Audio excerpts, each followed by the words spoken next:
I want to meet this man in bracket. He wants a win here. Yeah, Panda is one of those players who people don't really consider as the threats to the out-of-state invaders, but we see him sneak up and take wins. He's taking wins on like Pow Pow, MVD. Yeah, that was a big one. And he has 2 wins on MVD, I think. And he can just collect. He's building up his stable of impressive victories. And we'll see if he can keep it going here. Winners quarterfinals, Peach versus Villager. How about that?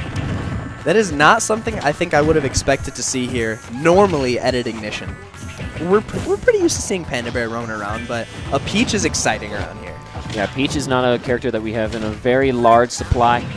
And when we've seen Bo Scotty play against Panda, he's typically gone not Peach, as far as I'm aware. I think he's gone Rob in the past. And some other characters.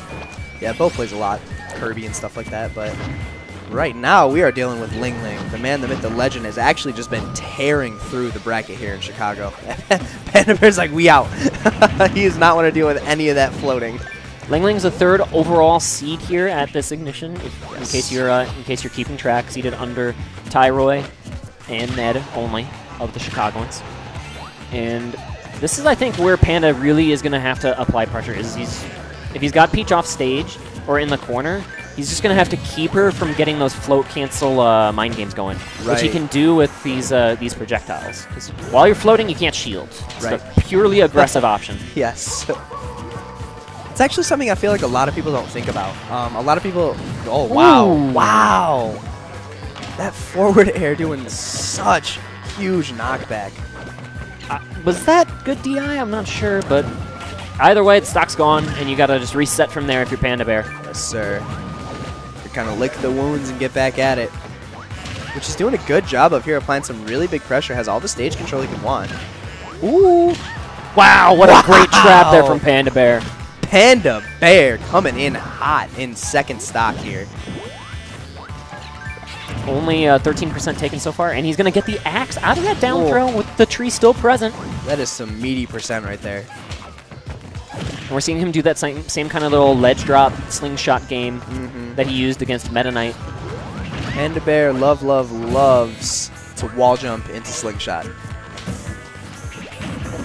On the pressure going off stage there is LingLing trying to put pressure on those balloons. And we'll get a good punish here. The Panda sneaks back on the stage. Good spacing with the neutral air there. Something I've noticed in Chicago, I think it's simply lack of understanding of Peach, is we do not respect the cooldown on down air. It's just, there are almost no ending frames, and it's no one in Chicago really understands how to deal with Peach shield pressure, which is those down airs to neutral airs and things like that. Yeah. And we're just not respecting it as a scene today. But Panda's right now, like I said, just trying to really make sure LingLing doesn't get any time on Panda's shield with these projectiles like that. That Lloyd Rocket covered him brilliantly there. Let him get the turnips. Right. And the up tilt. Okay, the vigorous head shakes coming out from PandaBair. He is excited. Hey, he felt in control of that game. He looked in control of that game. For about, I'd say, 60% of the game. He was really getting his own momentum going. Yeah. The 40% where he wasn't was those moments where LingLing did find shield pressure. Yes. The moments where maybe Panda didn't have as much matchup experience, maybe not DIing that fair, right, that killed him.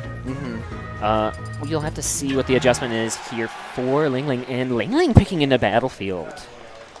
Interesting. This is an interesting pick that I do not have knowledge of why he would have attempted that.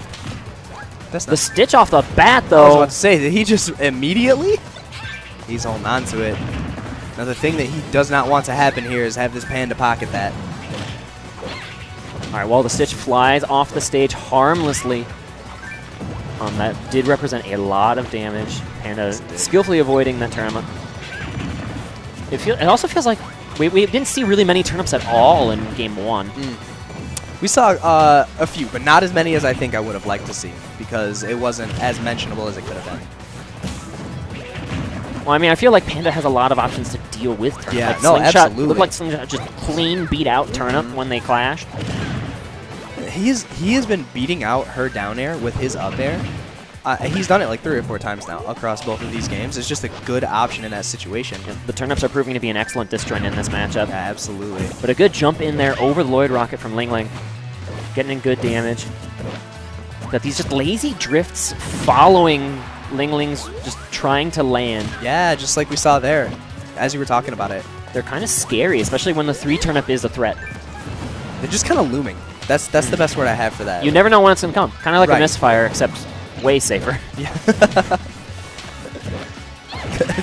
Ooh, there it is.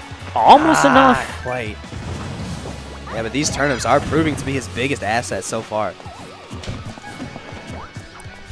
Again, Panda going to take his sweet time getting on the stage. LingLing throws out the back air to continue the pressure, but gets pushed in by the water can. Oh Wow. my gosh, PandaBair. Coming out the gates here, swinging in game 2.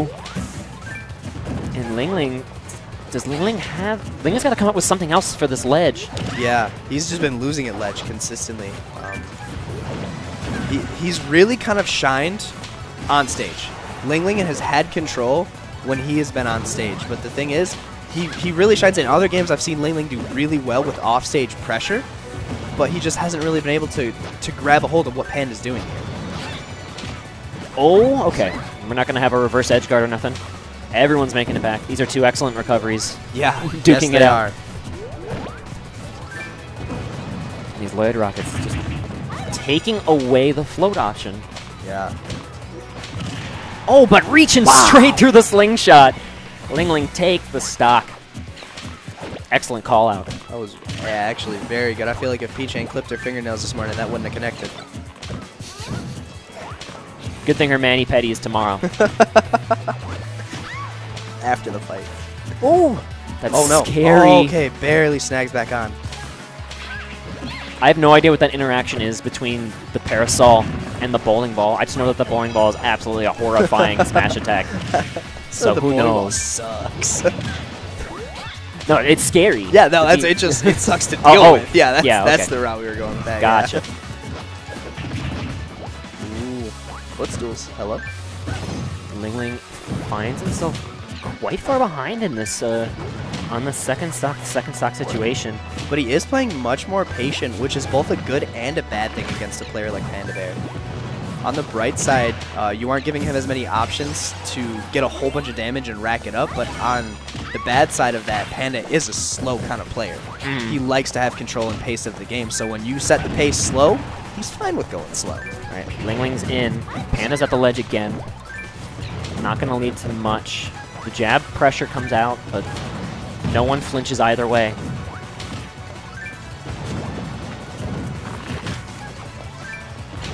To 126. LingLing waiting patiently, knowing that a misstep inside Panda's zone can lead to death. Yeah. Showing the pivot grab there and not going to find anything for it because LingLing slowing this match down so much. LingLing slowing it down and showing Panda a ton of respect, but I feel like that could be his downfall. Oh, nice combo here for LingLing. And this is Max Rage Peach. Oh my Don't gosh. sleep. We can see some really, really ugly stuff with the parasol here. Panda could certainly die at any moment. But this is a really free recovery. Going all the way across. Peach is so slow. Yeah. No way to challenge. He's realized that using those turnips is going to set off the Lloyd Rocket if it hits. So they both kind of set up a wall and throw it at each other. Panda just kind of tossing hitboxes out currently. Everyone going down. And again, makes it back for free. As you said, such a slow walking speed on There's Peach. a minute left on the clock. And it doesn't even feel like... this has just doesn't, been no, a chess match between these two. And no one's going to give up any ground at this point in time. Oh man, Panda's chasing down. This match is worth so much. Staying in the winner's bracket. Do not forget the 3 overall seed here for LingLing, making it to winner's semis to play against Tyroy most likely, although I don't know if that match has been played yet off screen. Ooh. Oh, okay. All right, retreating to the top platform. Very wise. Oh, he is in dangerous territory right there. That sapling, okay. All right. Yeah, LingLing waiting. There's 19 seconds. The clock is winding down. The thing is, LingLing has to make a move here. LingLing has to be the one to be the aggressor because he's behind in percent. We are 10 seconds away. Something's got to give. That fair was it all. Down to 5. Panda's running. Panda's on the run. He's going to fall to his doom and win. Oh, my gosh. And there it goes. Panda playing the clock, taking the game 2-0 versus LingLing. Uh-oh. We're going a to little bit to of go see a Panda pop off. He's out. Yeah, he's out the door. Running. He's gone. He's gone. He's popping off.